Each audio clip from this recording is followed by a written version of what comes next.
Jared, take it away. Let's give him a round of applause. All right.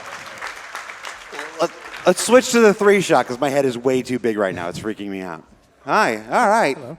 Hi, everybody. Welcome to Reverse the Verse Live. We obviously, our live stream today was started on time, and then we lost a little time. So we are going to do this to get us back on track. So we have until roughly 5:50 to fill some time, and we debuted 2 new ships today. The Drake Kraken, which nobody knew anything about prior to today. It was a complete surprise. And the never before mentioned Anvil Valkyrie. So joining us today are 2 members of our development team that are intricately involved in almost every ship development that we're partaking. We have Vehicle Pipeline Director John Crewe. Hello. How are you? I'm good, thanks. Do it! Thank you. And Vehicle Art Director Mr. Paul Jones. Thank you. Hello. Yeah. Can you hear me? Yes, Can you hear me okay? I will tell you that during the last panel, we were having to talk very quietly, and we were all doing Paul Jones ASMR. Not to interrupt Ian, and we thought weren't sure we were going to be able to speak at a normal volume once we went live. So the Kraken, we got the Kraken to talk about, we got the Valkyrie to talk about. We have approximately 35 minutes to do it. So we're going to get right to it. We've got some artwork. Some of this has never been seen before. Of course, the promotion pages are available now on robertsspaceindustries.com, assuming it's up and running and people haven't been hammering it like they have all day. So right off the bat, we're going to start talking about the Kraken. So you've got this lovely poster. Now, this image is actually an image of a poster that's being given away. I think I've got one here. It's for attendees who came to CitizenCon. They actually get this poster. Here it is. Here it is. Look at that. Same thing. So if you got your gift bags and you're like, where's my poster? You can still get them, by the way. They just figured you probably didn't want to carry them around all day. So don't leave without your poster. What else we got here as far as the Kraken goes? Now, we got this lovely turntable. So, John, what was the original brief for the Drake Kraken?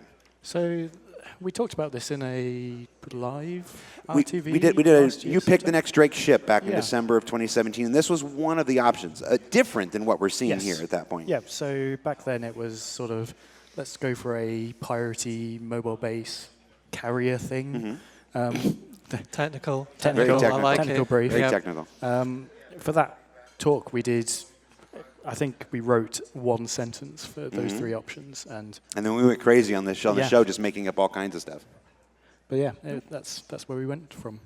All right. So mobile pirate base. Where do you go from there? Is that all you get when you start to concept a ship, or did John give you anything more? I think we got a little more. I mean, it was, 4 or 5 months ago now, I think, when we started it. More than that, I think. Was it? Start of the year?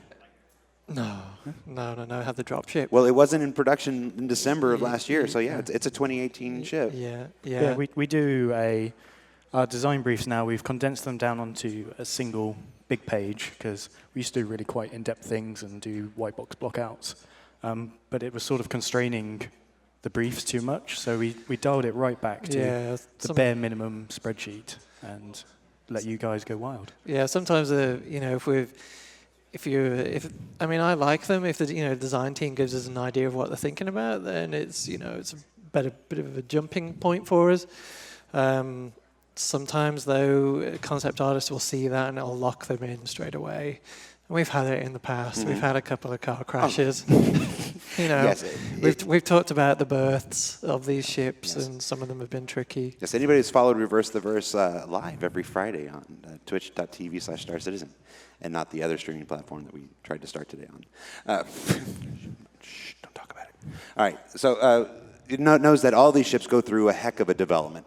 There's a lot of ideas thrown around. When we first started talking about this in December, it wasn't what I think, let's talk about the elephant in the room. It's very aircraft carrier-ish. Yeah. That was not what we were talking about in December. How did we come about to this idea of this flying space battleship Yamato USS Flag from G.I. Joe in space? How did we get there? The original brief was just to hold 2 medium ships in sort of internal hangars. And you do still have those 2 internal hangars in there.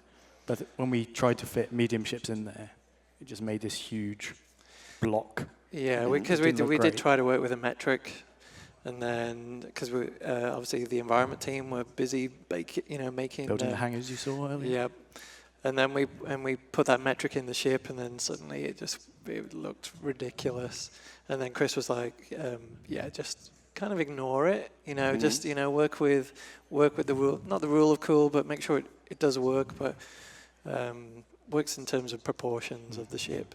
But I guess we'll see this a little bit later on. We did the usual process of I wouldn't call it shotgunning it, but you do have to have you throw stuff out there and you see what sticks. So you don't want to come in with any preconceptions for this, or I prefer not to. So originally I had to use a different concept artist just to do some 2D work, and we looked at lots of different variants, even the two-prong, that's become popular with Drake vehicles and ships. Right. And then, we send it in front of Chris and we get his feedback. And of course, he was like, no, I don't like these. It's, more like this. Think of an aircraft carrier. And that's pretty much where. Do we have some of those behind the scenes options? Yeah, once you cycle through these. I'm gonna fast forward here. We'll come back to these. I think we got some of the, since we're talking, there we go. So behind the scenes, what do we got here? So yeah, here's the two-prong thing you were talking about. So it was, because it's kind of funny because these are based off, I'd done a little thumbnail sketch. I haven't included it because it was so cruddy and crappy. But basically that was kind of the DNA of a lot of these ships. And you can see, on those top ones where there's a couple of sort of like 4 prongs. If you go back one slide, there's a very small nod basically to the 8 tentacles of of a Kraken. That's as simple as it gets basically. And we looked at different flying sort of orientations. I'd still really like that horizontal one. Yeah. I think it would have. I mean, they all would have made good ships. I mean, and then you can see at the bottom, we start to head towards a more sort of aircraft carrier style. Right now, before I got ahead of myself, we see 3 versions here. What are these 3 versions? So you've got 3 on this page, and I think we have 2 on the next page. And you can obviously see where we ended up. Yeah. But these were all sort of just, again, just that sort of freestyling it.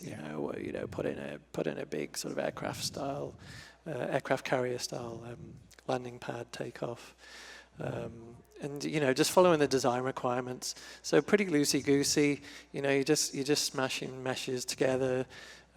We've got a kit of parts at this point, from other Drake ships. And so you don't want to waste time, building lots of original meshes. So you're always, we're looking for ways to cut down the development time. There's no use in redesigning the wheel on this stuff. Yeah, and it's the same in production as well. If we have this really sweet concept ships, but it's all 100% new meshes, it takes the full. We've talked on Calling All Devs about how long ships take and how we're going to get through them.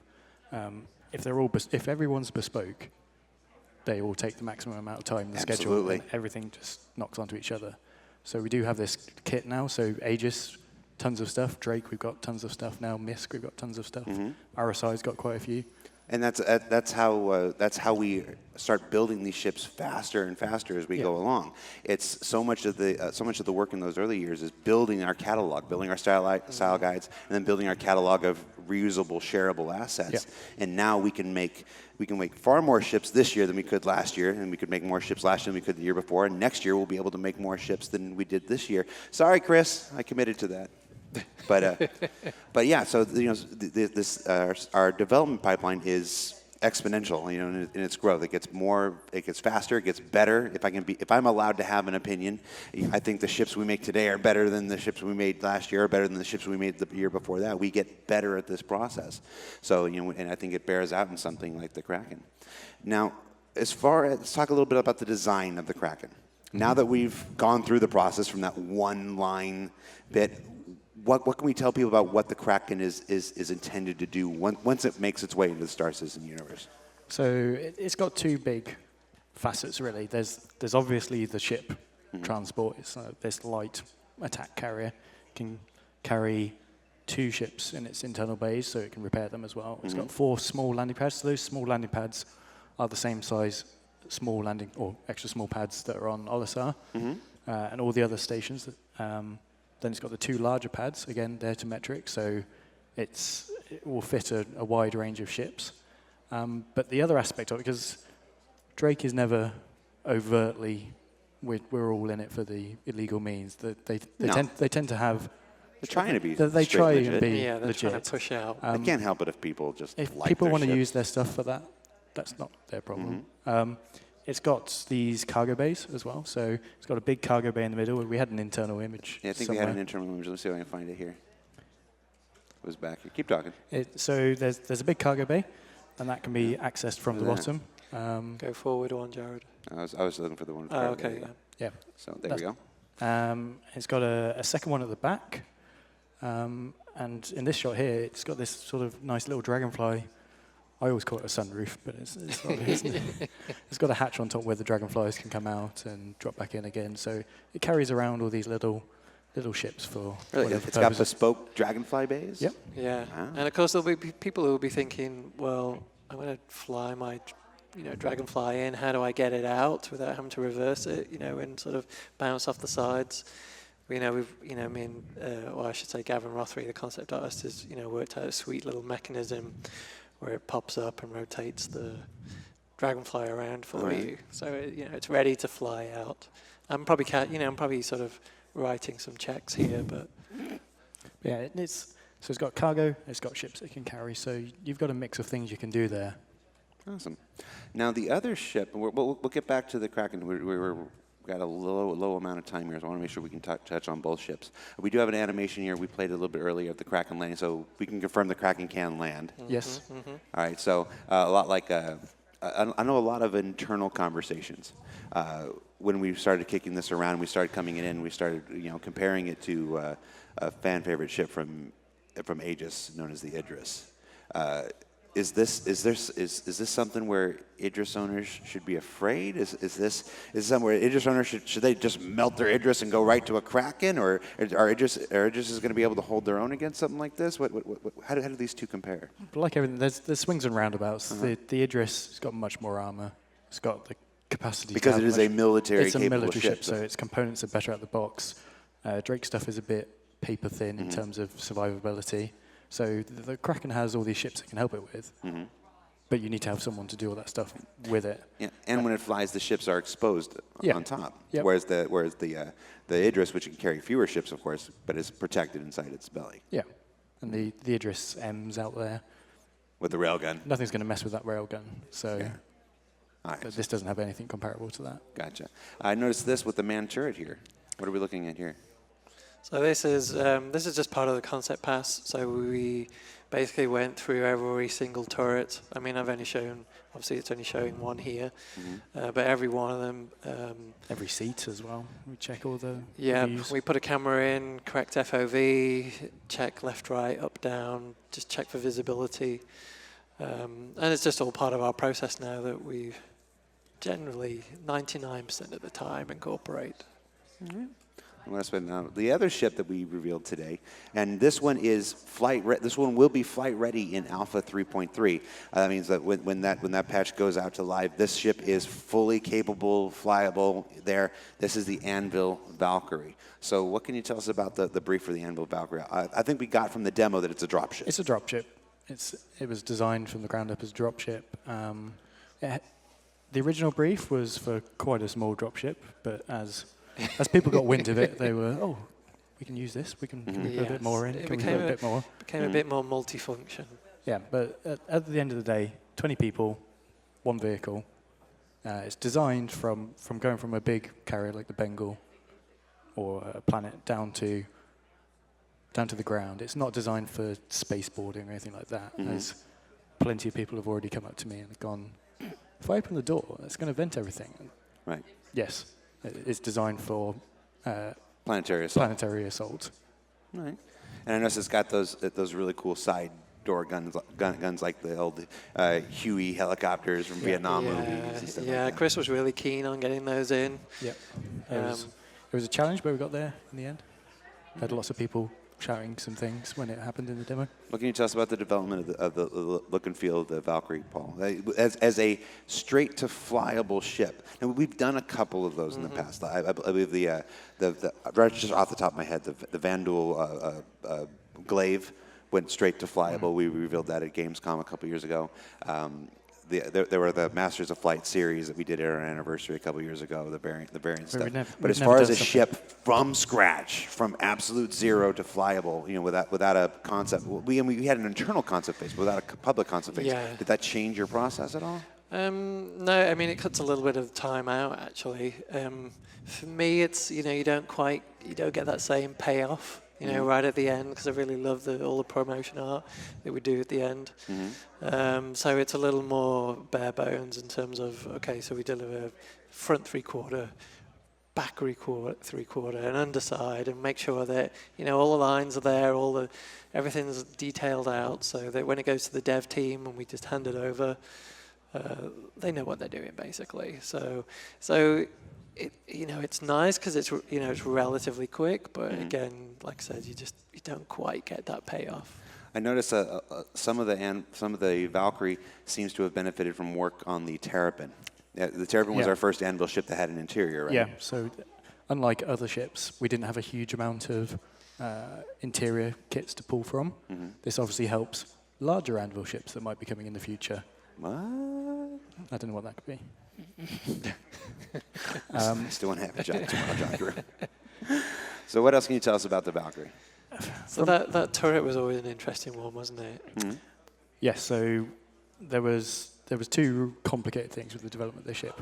One was that lower turret, and two was it was going straight to flight ready, so we turned this around in a very short space of time. I think it was 2.5 months from you finishing the concept to today, where everyone's hopefully going to be playing it.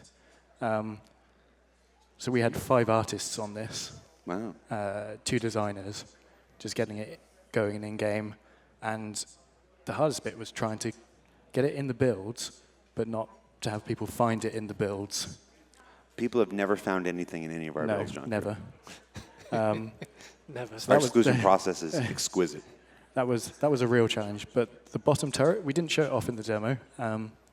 It's a lot of our turrets, the bottom-facing ones, you flip 180, and that gives you great visibility. But it is a little weird that you flip 180. Or the Connie owners out there will know you don't flip 180 in that turret, but you don't have the best view. You're sort of looking down at your legs most of the time. Right. So for this one, we've gone back to basics with it. You stay facing the right way up, but your seat actually pitches inside the turret. So as you pitch down with your guns, your body moves with it. So you still have a completely unrestricted view looking down. Your guns are moving with you. You're moving in this gyro inside the turret frame. Gotcha. That's cool. And it's really nice. When 3.3 goes to PTU, players will be able to log into PTU and actually see that. Yes. And experiment with it themselves. That's cool. Yeah, the guys did a good job. What are we looking at here, Paul? So this is early development of the interiors, and this was partly based off the initial design brief. It was, we had those 2 remote gunners for the turrets that are on the doors, not the doors, the wings, and we had the remote stations upstairs, and it was quite a basic interior. It was a dropship, so we really didn't put too much into it. But it was after our first review, and Mr. Roberts got a good old look at it, and he was like, "No, it needs some beds, and it needs needs some quarters for the crew." So that was when we did a bit of a shift, rejigged some shapes, but I think it makes a much more versatile ship. Yeah, this thing can come down. It's got a huge amount of guns on it, so it's got 5 turrets, one top, 1 bottom, 2 remotes on the wings, 2 door guns, plus a pair of guns for the pilot to use. So this thing can put out a huge amount of fire, and it was like, well, we've got all this crew manning this stuff, so we might as well, if they've come to drop 20 guys off in a vehicle, they might not want to go straight back up to orbit, so let's give them some ability to stay down on the surface for a while. Yeah, it makes a much better ship. Yeah. Now, I noticed this livery that we're looking at is different than the one we saw in the demo. So this is from our concept art phase.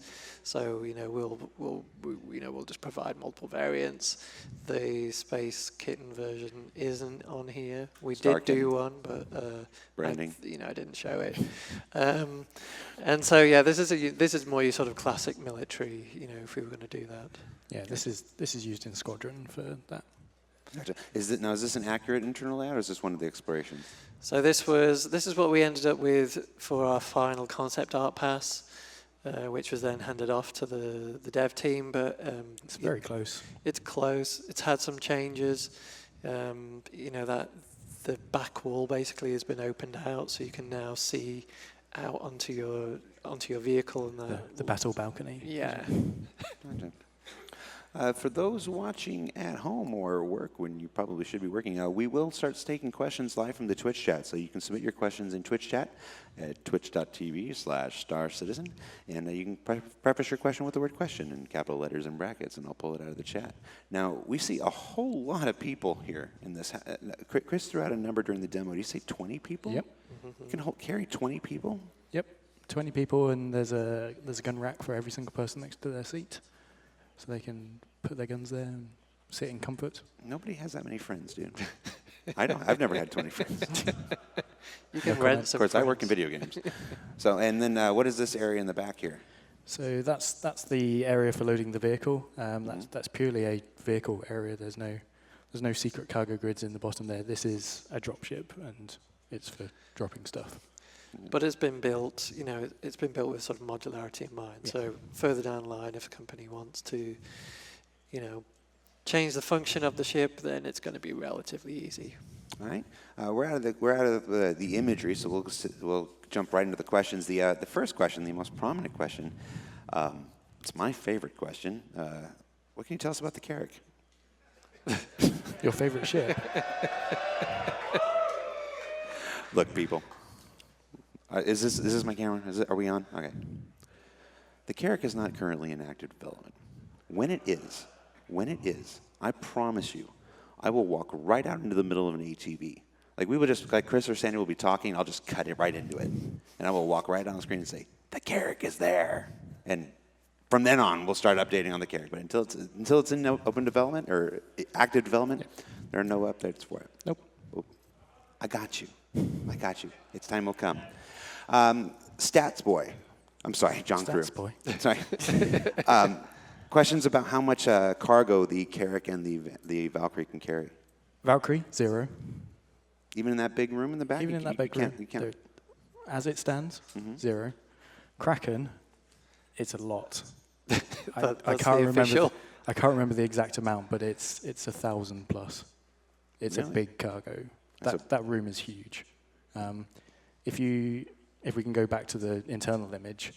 Of the Kraken? Yeah, the economy guys started really sweating when this came along and they saw that room in the middle. So we worked with them on a way to...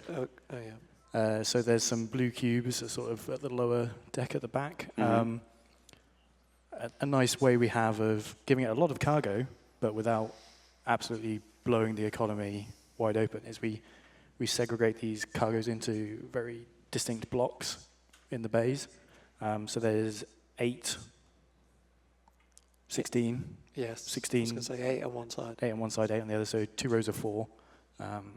They are quite big things, but we definitely have done the numbers. We've got images like this on real-time boards. It's it's just like a trail of like destruction of working out. It was changing every day until everyone was happy that it was a sizable amount, but not a game-breaking amount. Gotcha. Now we saw the Valkyrie in the demo. We know the Valkyrie is flyable in 3.3. We technically saw the Kraken in the demo. Yes. Is the Kraken flyable in 3.3? No. It's not flyable. No. We just took the concept mesh and put it in there as a fun treat for folks watching the playthrough earlier today. No, actually, no. It was an updated version of the mesh for the commercial. What we're trying to do with these big ships now, and we did it last year with the Hammerhead for the Hammer commercial, is we try and put these ships somewhat into production. We might not go fully into production, but we put them into production. So years ago, we would just throw the concept mesh in for the trailer, and that was great. That got the job done. But when it came to production, we'd have to start from scratch. It was too expensive. So for the Hammerhead, and the reason why that's come along so quickly, is we actually made that properly for that trailer.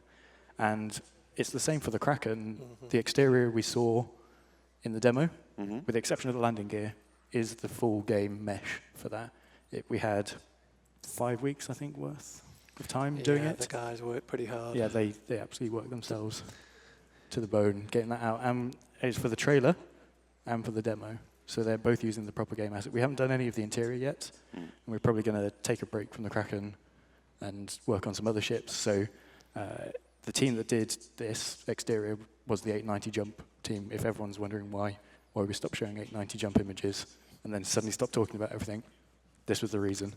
But yeah, that was the proper asset, because the concept mesh was quite expensive, and Ian was having a heart attack if we were going to try and put that in Lorville. A lot of questions about whether I keep wanting to call them drop pads. They're asking if they were drop pads. The crew pods inside the Valkyrie, the Hold 20. Can they deploy from those seats, or do they get out and charge out the rear door like we showed in the artwork? It's more traditional. Obviously, you can bolt out the side door as well if you want. There's like ideally, everyone goes down the back ramp, but those two side doors allow you to go out the sides, and if you want to get back in, there is a little ledge that deploys out that you can vault and mantle up onto and then back in the ship. Okay. Interesting question from the chat for you, John Crewe. Why does seating matter if you can just stand up in the ship?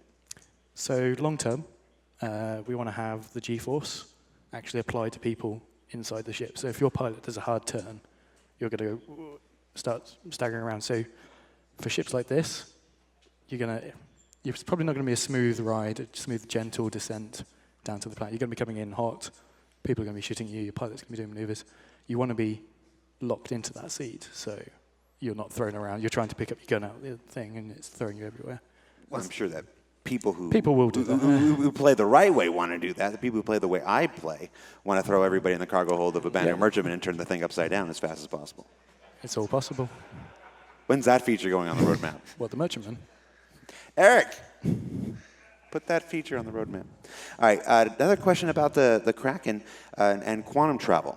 When it goes to quantum travel, what happens to all the ships on top? Do they travel with it? Do they get locked to the physics grid? Can it travel through if they're everything? docked on it, they go with it. They become part of the ship. I'm sure Will, when he comes back, can talk about the lore of quantum travel and how it all works. But it sort of makes this bubble and takes it all with you. Let's hope so. That's what I was going to say. So the next question is, what happens when everybody tries to take off while the ship's in quantum travel? We should probably try that. I expect videos. I expect many videos. What does something like now we've got the Valkyrie.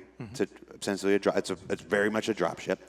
We've had the Asperia Prowler, which was a drop ship from about 2 years ago that we revealed, alien manufacturer Asperia, based on the Tavaran technology and stuff like that. A lot of questions, so I have to ask it about our original drop ship / gunship. I'm getting to it. I'm not just going to say Redeemer. Redeemer.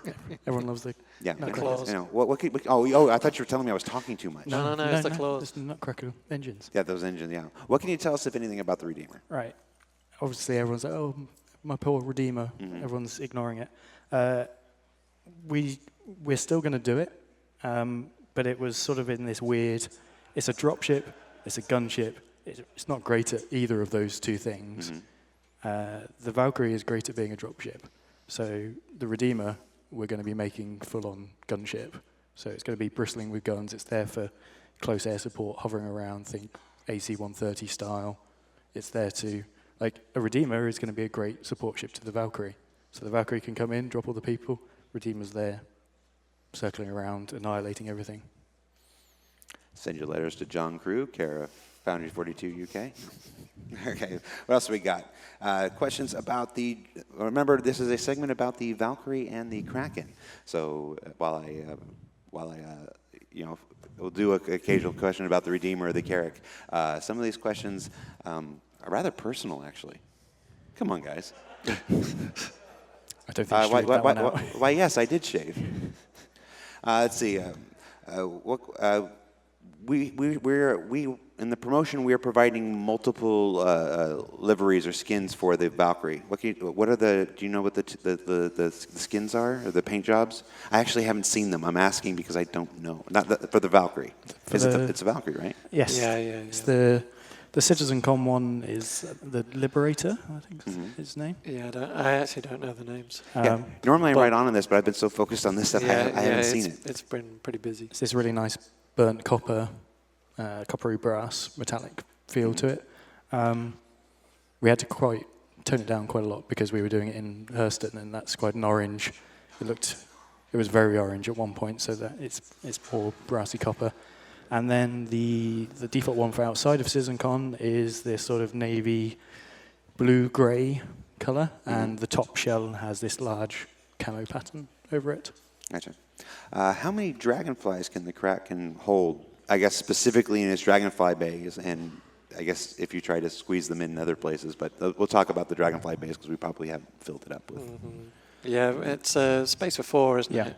Like 4 official spaces. 4 official spaces with the fancy elevators that spin and can launch it from its direct base. And then I guess some people might try and stack them up like that. It's like toothpicks, and then we have the big machined model upstairs that was made by JR Fabrications, and there's many ships on top, and some of those pads have multiple dragonflies on there. So as far as how many dragonflies you can fit inside and on a Kraken, I expect you guys to tell us when the time comes. Let's see, what else do we got?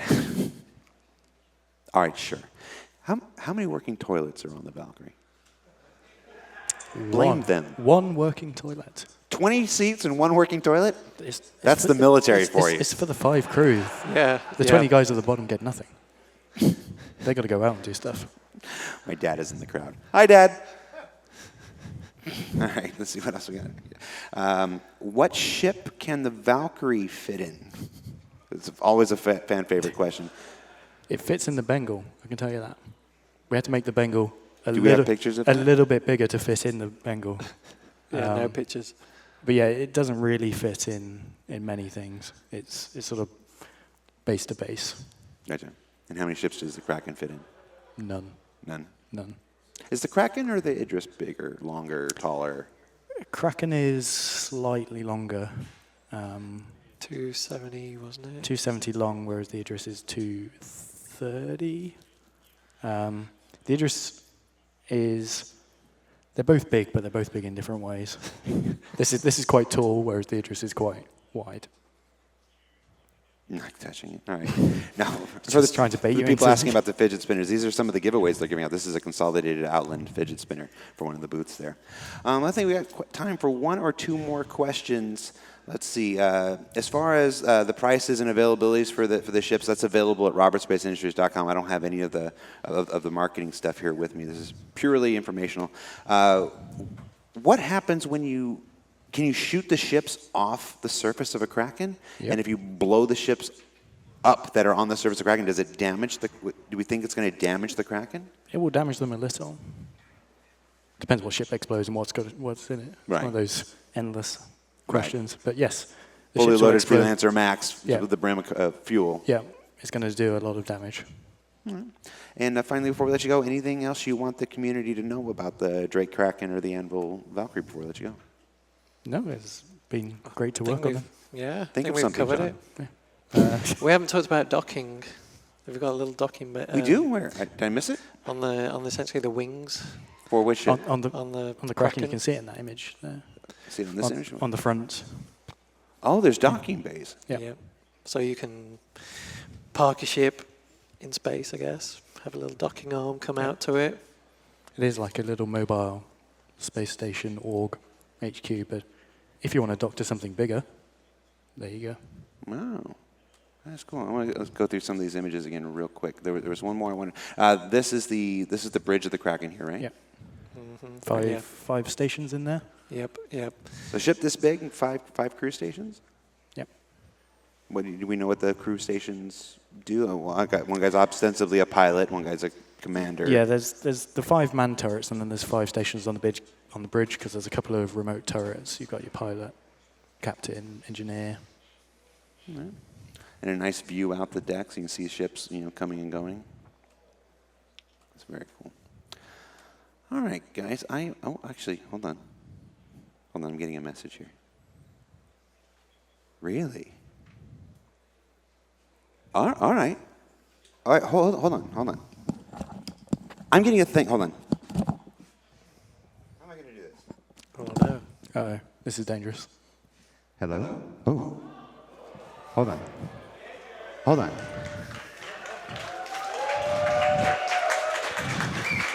What's he up to? Where's he going? I think we can do this. Hold on. Chris, are you here? Can I do this? I got a thing. Okay. We're going to try a thing. Wow. I'm sorry. I never get to be out here. Hello. Hey. What are you doing? I'm in the middle of a thing. You're on your iPad. Whatever. How you doing? Nice. How you doing? All right. All right, real quick. High five. Okay. All right. Sorry. Okay. You've never seen me on stage at a CitizenCon. I came on stage one time. Chris put cake in my face. All right. We're going to do this. We're going to try this. Where is he? Bad News Baron, where are you? Bad News Baron. Hold on. Bear with me, guys. We're going to try a thing. Baron and I have been friends for a number of years, and I just got a message, and he's got one thing he wants to say. I don't know if it's to all of you, or maybe it's just one of you. This is for you, by the way. Thanks. It's all you, man. Thank you very much. Hi. Hey, everybody. About 4 years ago, I made the decision to stop my normal job and to become a Star Citizen Twitch streamer full-time. And that has changed the course of my life. I have not only been able to pursue my dreams of being an entertainer, even if a bad one, but I have made so many incredible friends along the way. I've had such great experiences. I've seen the Star Citizen community raise tens of thousands of dollars for charity yearly. It is absolutely amazing what you guys do. I've seen you lift each other up in your hardest times. I've seen you have great fun together, and it's like a family. And I know that I found my home in the Star Citizen community, and I'm hoping that, how many of you guys have as well?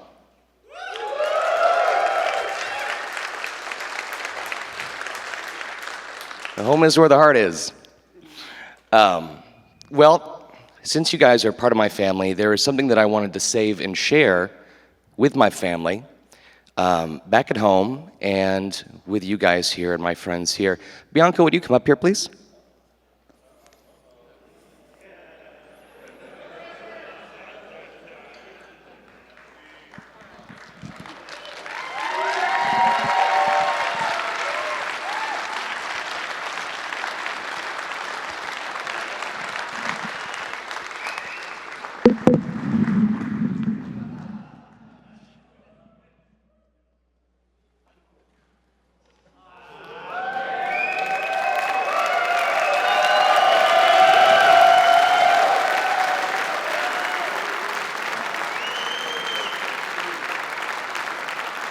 I didn't hear an answer. Yes.